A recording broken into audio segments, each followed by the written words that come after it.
If you have previous programming experience, one of the most jarring things about Hoon will be its use of runes. Runes are ASCII digraphs, which simply means that they are two ASCII characters put together to form one symbol. Each half of this symbol has a specific pronunciation. While it is not necessary to memorize these pronunciations, it can be helpful when discussing code with other developers. In this case, we have the rune Kol-Hap. Because of these runes, Hoon programs can often seem intimidating to new developers, even if they have significant programming experience in other languages. Here's an example of a Hoon program that may initially seem very difficult to read. However, with a little practice, runes will become second nature. If runes are often a source of confusion and intimidation for developers, why are they used? While code written with runes can initially appear as though a cat has walked across your keyboard, with some practice, they make the language more concise, mnemonic, and easier to lay out. As with many things in Hoon, you will find that this is not actually as difficult as it appears, and the reasons behind it, once you have some experience with it, will become clear. It is often beneficial to write English comments about any particular piece of code. In Hoon, you write comments by prefixing your comment with call.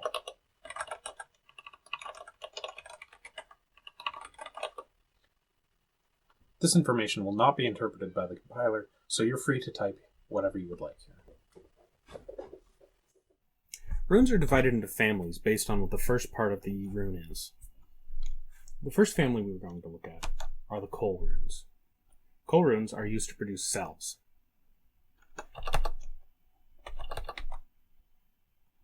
Here's an example of Kol-Hap.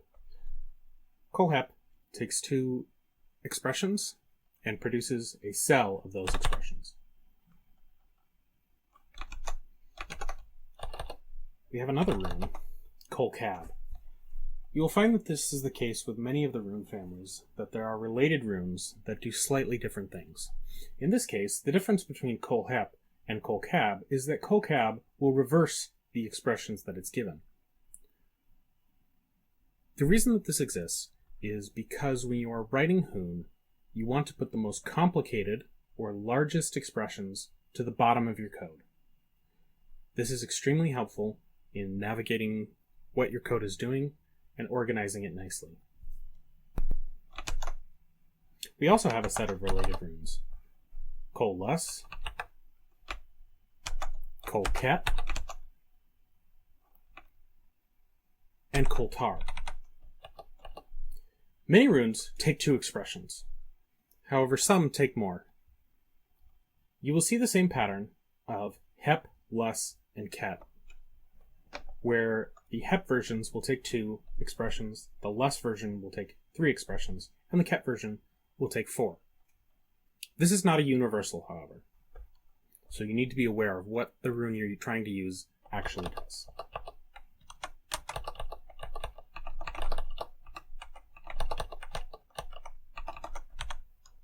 Brings us to Kol-Tar. Kol-Tar is slightly different than the other runes, in that it does not have a set number of expressions. Instead, you simply close the rune with tis. You're going to be seeing them formatted this way for use in the dojo, simply because it's easier to type and look at when we're in the dojo. However, normally, this expression will be formatted something more like this.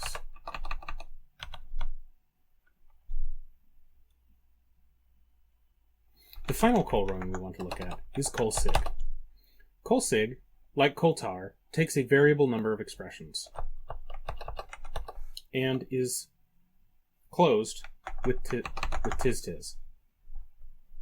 The difference between Kol-Tar and Kol-Sig is that Kol-Sig will automatically add a sig at the end of the list that is produced. Let's quickly look at some of these Kol runes in the dojo. Here we've got Kol-Hap, and we have we're using 4 and 5 as our parts of the cell. We can see that that produces a cell exactly as expected. If we use col-cab, the order is reversed. To use col-less, we need to have 3 arguments. Using col-cat, we need 4. We can also use col-tar to give an arbitrary number. However, we need to end it with tis-tis. And finally, we have col-sig, which also needs to be ended with tis-tis. The next family of runes we're going to discuss is the tis runes. All of these begin with the equal sign or tis character. The only one we're actually going to look at is tis-less. Tis-less is the rune for combining a new noun with the subject. Remember that all Hoon expressions are evaluated in terms of the subject. Tis-less rune takes 2 expressions. We call the first one P and the second one Q. P here is essentially the value you wish to add to the existing subject. If we have an existing subject, A, the subject of this expression will become the cell of P and A. That is to say that tis-less pins a value to the head of the subject. Now the second argument here is the rest of your program, or the expression that's going to be evaluated with this changed, with this modified subject you've created. So for example, if we use this to declare variable 42, we would use that variable A, or we need to add A and 10. We're able to refer to A because we have declared it here. Tis-less then can be thought of as a way to declare a variable in Hoon. Technically speaking, what you are doing is producing a modified subject, but you can functionally use it in the same way that you would as declaring variables in other languages. The next rune family we're going to examine is the dot runes. These all begin with the period character or dot. The dot family of runes is used to run knock operations in Hoon. It is not initially important that you know what all of the knock operators are. However, we're going to examine 2 of them here that you will find commonly used throughout Hoon code. Those are dot tis and dot less. Dot tis is the rune for testing equality with the knock 5 operator. For example, this expression would evaluate no, because 4 and 5 are not equal. Dot less is the operator for incrementing an atom. So for example, dot less 1 would evaluate to 2. It's worth examining at this point that there are actually 3 forms of runes, not just 2. The 2 forms of runes we have previously examined have been tall and wide form. There is, however, a 3rd form known as irregular form. Irregular form is an alternate form of the rune that makes it easier to work with in day-to-day Hoon. Not every rune has an irregular form. However, dot less and dot tis both do. The irregular form for both of these runes is simply the second half of the rune, and then its arguments in parentheses.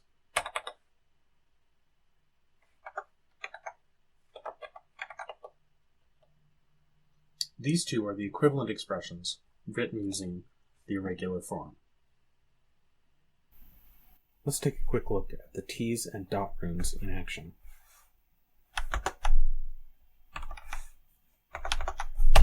We have tis-less.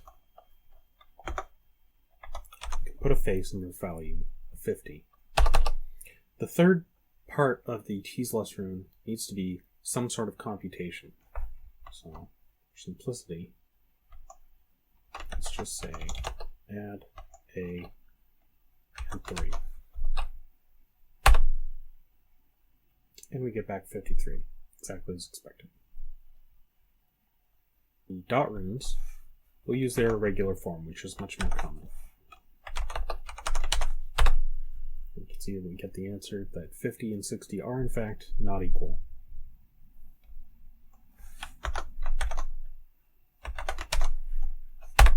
Here we increment 41, and our value that we get back is 42. Another family of runes that we're going to examine are the sen runes. These begin with sen, or the percent sign. The two runes from this family in particular that we're going to examine are sen-hep and sen-tiz. Sen-hep is a rune that you have already seen, though you've seen the irregular form of it, so you might not have recognized it. Sen-hep is simply used to call a gate. In Hoon, a function is referred to as a gate. So sen-hep is the rune for calling a function. For example, if we were to call the add function out of the standard library, we would need to do so like this. Sen-hep takes the name of a gate to call and the sample to be used for that gate. Sample is the input value for the function. In this case, the numbers 2 and 3. You have already seen this rune, written slightly differently in its irregular form, like this. But this is just a syntactic sugar for the sen-hep rune.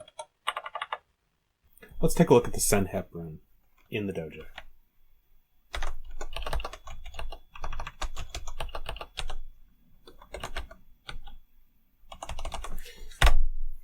Now, you may notice here that since add takes 2 arguments, I had to pass them as a cell.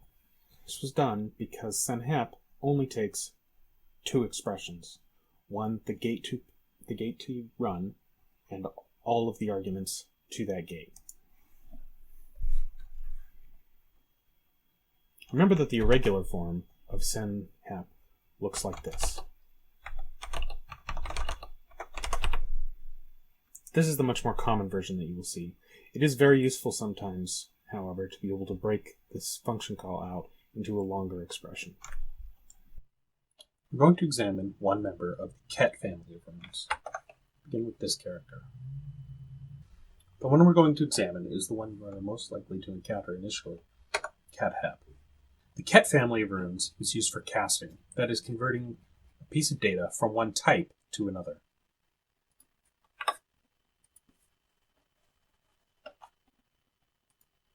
This particular family can get quite complicated, so it's best just to stick with ket-hep for the moment, and examine the rest of them when you have some more experience. Ket-hep is used to explicitly cast an atom into a separate type. So for example, if we were to evaluate a function call add 90 and 7, this would evaluate to 97. However, if we were to use ket-hep along with this, specify a type, in this case we're going to do pat-t, chord, and then our expression. And this would actually evaluate to the chord A. Already seen the irregular form of ket-hep. In the previous video, we used it to cast an atom to different types so that we could examine how those types affected the interpretation of that data. The irregular form is the type surrounded by backticks and whatever expression it is you're trying to cast. Here's a quick example of the ket-hep rune in action.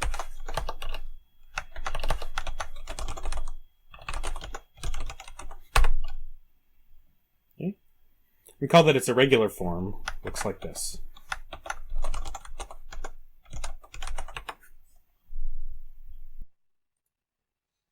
The next family of runes are the bar runes. Begin with this character. First one we're going to examine is bar-tiz. Bar-tiz is used to produce a gate, hoon. Recall that a gate is what we call a hoon function. To be more specific, a gate is a one-armed core with a sample. This will make a little more sense as we go through it. Let's take a look at an example of a trivial gate.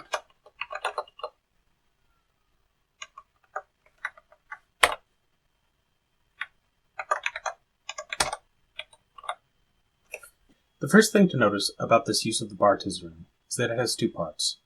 The first is this line here, A equals pat. This is the specification for the sample data. The sample is the input information that will be used inside of our function. The second part of the gate is the code itself, which will produce a value of some sort.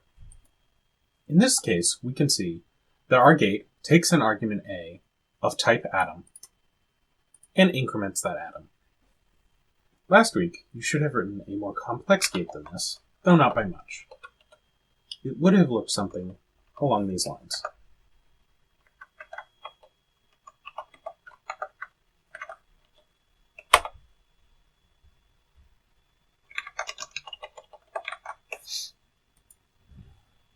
Here you can see that the specification for the sample is actually a cell containing two things. This is how we provide multiple arguments for our functions.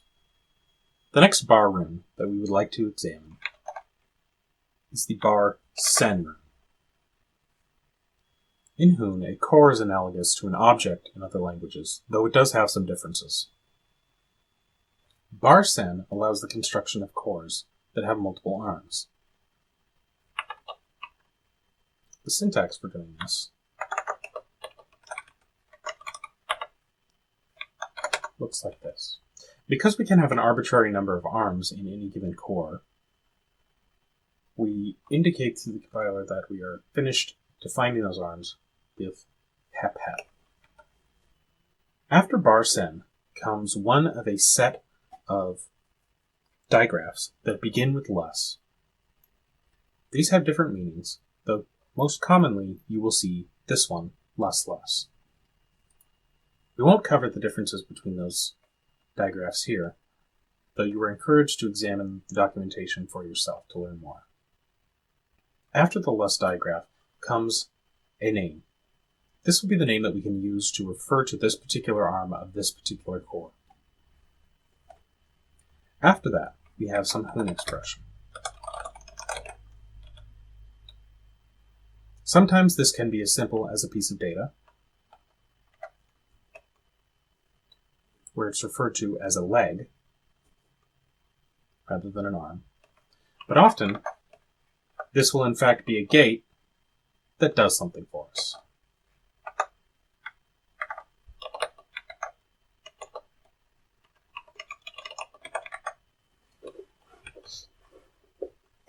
Using the sen runes, we could then call or pull these arms to execute the code that they contain or to access the values that they're storing. It's important to note that cores often have multiple arms.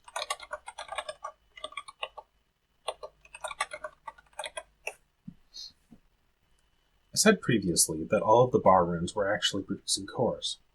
But what about bar-tiz? Bar-tiz is actually creating a core that has a single arm with a special name. That special name is buck. You will see this referred to over and over again, so this concept will come up. Keep it in the back of your mind that a gate is a core with one arm called buck. Let's take a quick look at some of the bar runes that we've talked about in the dojo. First one up that we should look at is bar-tiz.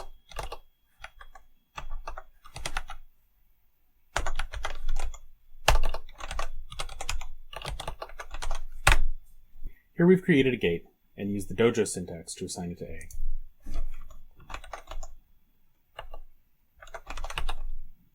We then see that we can use it to call this gate just as we would any other function. Let's now take a look at the bar send run.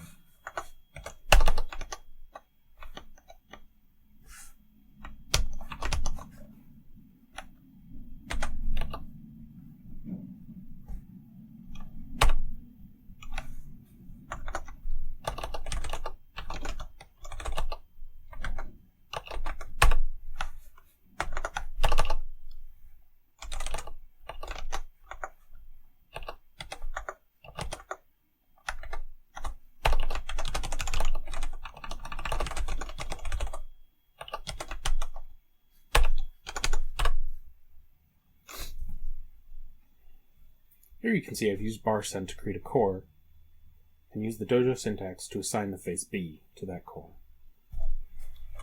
We should now be able to call the answer.b and get the result back. Recall that this ordering for wing syntax is backwards from what you may have seen if you have experience with other languages. It is the answer in B, not B in the answer. You can also see that when an arm produces a gate, we can call it just like any other gate.